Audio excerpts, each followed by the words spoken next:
السلام علیکم۔ آج ہم ایک نئے پیغمبر کے ساتھ آئے ہیں، حضرت ابراہیم، جنہیں حضرت ابراہیم علیہ السلام بھی کہا جاتا ہے۔ اسلام، یہودیت، عیسائیت میں ایک بزرگ تصور کیا جاتا ہے۔ اسلامی روایات میں ان کی کہانی کے چند اہم پہلو یہ ہیں کہ حضرت ابراہیم علیہ السلام آزر بن نحور کے بیٹے تھے اور کلدیہ کے قدیم شہر اور میں پیدا ہوئے، جسے بابلیون یا بابل بھی کہا جاتا ہے، جو فی الحال عراق میں واقع ہے۔ ان کے والد ایک مشہور مجسمہ ساز تھے اور ابراہیم علیہ السلام انہیں پتھر یا لکڑی سے بت تراشتے ہوئے دیکھتے تھے۔ اللہ تعالیٰ نے ابراہیم علیہ السلام کو اپنی ابتدائی عمر سے ہی روحانی فہم عطا کی اور انہیں حکمت عطا کی۔ حضرت ابراہیم علیہ السلام نے محسوس کیا کہ ان کے والد کی تخلیقات صرف مجسمے ہیں، اور انہوں نے ایک خدا کو ماننے کے بجائے بت پرستی کے خیال کو مسترد کر دیا۔ انہوں نے اپنے والد سمیت اپنے لوگوں کو ایک خدا پر یقین کرنے کے لیے راضی کرنے کی کوشش کی، لیکن ان سب نے انکار کر دیا اور ان کے والد نے انہیں قتل کرنے کی دھمکی دی۔ اللہ تعالیٰ نے ابراہیم علیہ السلام کو ابتدائی عمر سے ہی روحانی فہم عطا کی اور ساتھ ہی حکمت عطا کی۔ ابراہیم علیہ السلام نے سب سے بڑے بت کو چھوڑ کر بیت المقدس میں موجود تمام بتوں کو تباہ کر دیا اور پھر یہ شہر سے نکل گئے۔ الوہیت کا دعویٰ کرنے والے بادشاہ نمرود کی قیادت میں لوگوں نے ابراہیم علیہ السلام کو ایک بڑی آگ میں ڈال کر سزا دینے کی کوشش کی، لیکن اللہ نے انہیں بچا لیا۔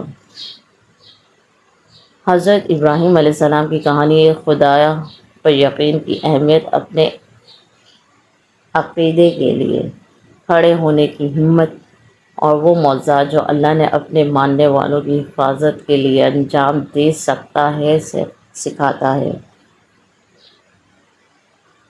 حضرت ابراہیم کا یہ واقعہ اور اسلامی روایات میں اہمیت کے چند مزید پہلو یہ ہیں۔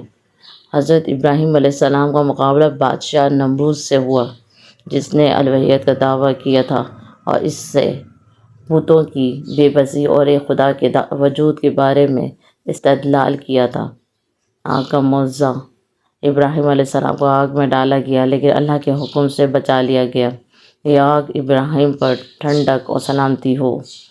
ہجرت حجاز: حضرت ابراہیم علیہ السلام نے اپنی بیوی ہاجرہ اور بیٹے اسماعیل کے ساتھ حجاز یعنی موجودہ سعودی عرب ہے کی طرف ہجرت کی، جہاں انہوں نے کعبے کی تعمیر کی۔ حضرت اسماعیل کی قربانی: حضرت ابراہیم علیہ السلام کو اپنے بیٹے حضرت اسماعیل علیہ السلام کی قربانی کا حکم دیا گیا تھا، لیکن اللہ نے اس کی جگہ ایک مینڈا دیا، اسے ایمان کا امتحان بنا دیا۔ اسلامی روایات میں اہمیت: اللہ کا دوست: ابراہیم علیہ السلام اپنے اٹل ایمان اور اطاعت کی وجہ سے اللہ کے دوست خلیل اللہ کے نام سے جانے جاتے ہیں۔ پیغمبروں کے باپ دادا: وہ بہت سے انبیاء کے چند امجد ہیں، جن میں حضرت محمد صلی اللہ علیہ وسلم بھی شامل ہیں۔ محرم پیغمبر: ابراہیم علیہ السلام، نوح علیہ السلام، موسیٰ علیہ السلام اور عیسیٰ علیہ السلام محمد صلی اللہ علیہ وسلم کے ساتھ اسلام کے 5 قدیم پیغمبر اولو العزم میں سے ایک ہیں۔ انسانیت کے لیے مثال: ان کی زندگی مومنوں کے لیے ایک مثال کے طور پر کام کرتی ہے، جس میں ہمت، صبر، اللہ تعالیٰ کی مرضی کے آگے سر تسلیم خم کرنا ہوتا ہے۔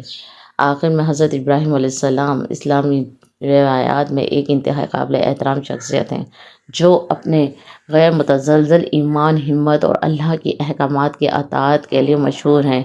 ان کی کہانی مومنوں کے لیے ایک طاقتور مثال کے طور پر کام کرتی ہے، جو اس کی اہمیت کو ظاہر کرتی ہے۔ ایک خدا پر ایمان یعنی توحید، اللہ کی تدبیر پر بھروسہ، توکل، اپنے عقائد کے لیے کھڑے ہونے کی ہمت، مصیبت کے وقت صبر اور استقامت، اللہ کی مرضی کے سامنے سر تسلیم خم کرنا اسلام کا دائرے میں آتا ہے۔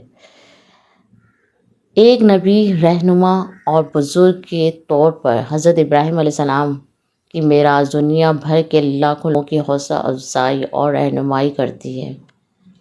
ان کی کہانی ایمان کی طاقت اور ایک صالح زندگی گزارنے سے حاصل ہونے والے انعامات کا ثبوت ہے۔ بہت شکریہ کہانی سننے میں۔